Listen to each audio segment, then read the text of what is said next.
আসসালামু আলাইকুম রহমতুল্লাহি অবরাকাতুহু। পাত্র চাই, পাত্র চাই, পাত্র চাই, একজন সুন্দরী সুশিক্ষিতা বিধবা পাত্রের জন্য আর্জেন্ট ঘর জমায় পাত্র চাই।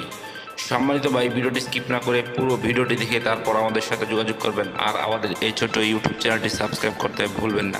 সম্মানিত ভাই, প্রথমে শুনুন পাত্রীর কিছু সংক্ষিপ্ত বিবরণ। পাত্রীর নাম নাজমা আক্তার, পাত্রীর বয়স 34 চলমান, পাত্রীর উচ্চতা 5 ফুট 2 ইঞ্চি, পাত্রীর গায়ের উজ্জ্বল ফর্সা, পাত্রীর ওজন 65 কেজি, পাত্রীর রক্তের গ্রুপ বি পজিটিভ, পাত্রীকে দেখতে স্মার্ট ও সুন্দরী হ্যান্ডসাম দেখার মতো আলহামদুলিল্লাহ, পাত্রীর শারীরিক গঠন মিডিয়াম, পাত্রীর ধর্ম ইসলাম, পাত্রী একজন মুসলিম, পাত্রী নিয়মিত 5 ওয়াক্ত নামাজ আদায় করেন আলহামদুলিল্লাহ এবং হেজাবি, পাত্রীর জাতীয়তা বাংলাদেশি, পাত্রীর শিক্ষাগত যোগ্যতা মাস্টার্স, পাত্রীর বৈবাহিক অবস্থা বিধবা, পাত্রী বিধবা ঠিক, তবে পাত্রীর একটি মেয়ে আছে, পাত্রীর মেয়েটি প্রতিবন্ধী, পাত্রীর জন্মস্থান ঢাকা গাজীপুর, পাত্রীর বর্তমান ঠিকানা ঢাকা গাজীপুর, নিজের বাড়ি 6 তলা, পাত্রী একটি উচ্চবিত্ত পরিবারের মেয়ে, পাত্রীর পেশা বর্তমানে পাত্রী একটি কলেজের শিক্ষিকা হিসেবে কর্মরত আছেন আলহামদুলিল্লাহ, পাত্রীর শারীরিক ও মানসিকভাবে সম্পূর্ণ সুস্থ, পাত্রীর শরীরে কোনো রোগ নেই আলহামদুলিল্লাহ, পাত্রীর ফ্যামিলির ডিটেলস শুধুমাত্র পাত্রকে বলা হবে। সম্মানিত ভাই, এবার শুনুন পাত্রী কেমন পাত্রের আশার প্রত্যাশা করি। পাত্রী একজন বিশ্বস্ত মানুষ চাচ্ছেন যার উপর ভরসা করা যায়। পাত্রীর বিভিন্ন ব্যবসা প্রতিষ্ঠান আছে, সেগুলো পাত্রের দেখাশোনার দায়িত্ব নিতে হবে।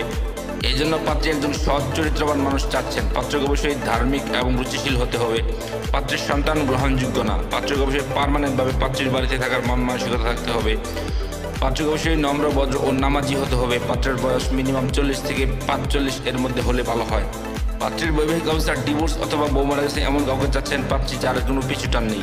পাত্রের উচ্চতা মিনিমাম 5 ফুট 6 ইঞ্চি হতে হবে। পাত্র যে কোনো চাকরিজীবী অথবা ভালো কোনো ব্যবসায়ী এবং প্রবাসী।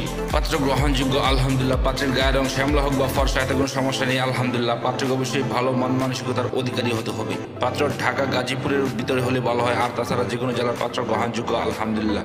পাত্রের শিক্ষাগত যোগ্যতা পাত্রীর সাথে মানানসই হতে হবে। পাত্রকে অবশ্যই শারীরিক ও মানসিকভাবে সম্পূর্ণ সুস্থ হতে হবে। পাত্রের শরীরে কোনো রোগ থাকলে চলবে না। সম্মানিত ভাই, এতক্ষণ তো এই সুন্দরী সুশিক্ষিতা বিধবা পাত্রীর পুরো ডিটেলস আপনাদের সামনে উপস্থাপন করলাম। এবার যারা এই সুন্দরী সুশিক্ষিতা বিধবা পাত্রীকে বিয়ে করে ঘর জামায় থাকতে আগ্রহী, শুধু তারাই আমাদের সাথে যোগাযোগ করবেন। আমাদের সাথে যোগাযোগ করার জন্য একটি ইমেল অ্যাড্রেস, একটি ফোন নাম্বার দিলাম। সেই ফোন নাম্বারে অথবা ইমেল অ্যাড্রেসে যোগাযোগ করতে পারেন। আমাদের সাথে যোগাযোগ করার সময় ছেলের সিভি এবং পিকচার নিয়ে যোগাযোগ করবেন। সবাইকে অসংখ্য ধন্যবাদ ধৈর্য সহকারে ভিডিওটি দেখার জন্য। এবার দেখুন পাত্রীর পিকচার।